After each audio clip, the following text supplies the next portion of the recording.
अहिल्यानगरमध्ये वंदे मातरम गायनाचा विश्वविक्रम झालाय। राहता तालुक्यातल्या धनगरवाडी इथे गंगागिरी महाराजांच्या 119व्या अखंड हरिनाम सप्ताहाची सांगता ऐतिहासिक वातावरणात झाली। या सोहळ्यामध्ये एकाच वेळी तब्बल 1 लाख भाविकांनी वंदे मातरमचं सामूहिक गायन करत नवा विश्वविक्रम केला।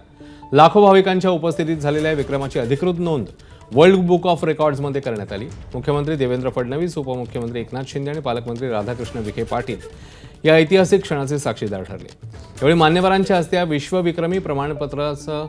विश्वविक्रमाचं प्रमाणपत्र महंत रामगिरी महाराज यांना प्रदान करण्यात आले।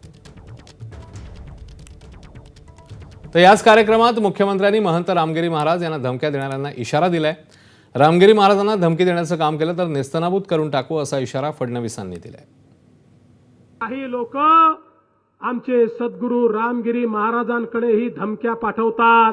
त्यांना मी सांगून देऊ इच्छितो, अशा प्रकारे धमकी देण्याचं काम कोणी केलं तर त्याला नेस्तनाबूत करून टाकू। आम्ही केसाला देखील धक्का लागू देणार नाही, केसालाही धक्का लागू देणार नाही, लक्षात ठेवा।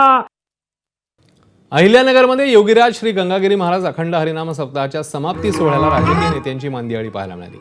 मुख्यमंत्री फडणवीस, उपमुख्यमंत्री एकनाथ शिंदे, मंत्री राधाकृष्ण विखे पाटील आणि काँग्रेस नेते बाळासाहेब थोरात यांनी सोहळ्याला हजेरी लावली। यावेळी मुख्यमंत्री फडणवीस यांनी फुगडी घातली। उपमुख्यमंत्री एकनाथ शिंदे यांनी रामगिरी महाराजांसोबत फुगडी घातल्याचं पाहायला मिळालं। विशेष म्हणजे मुख्यमंत्री फडणवीस आणि काँग्रेस नेते बाळासाहेब थोरात यांनीही एकत्र फुगडी घातली। या क्षणाची उपस्थितांमध्ये चांगलीच चर्चा रंगली आहे।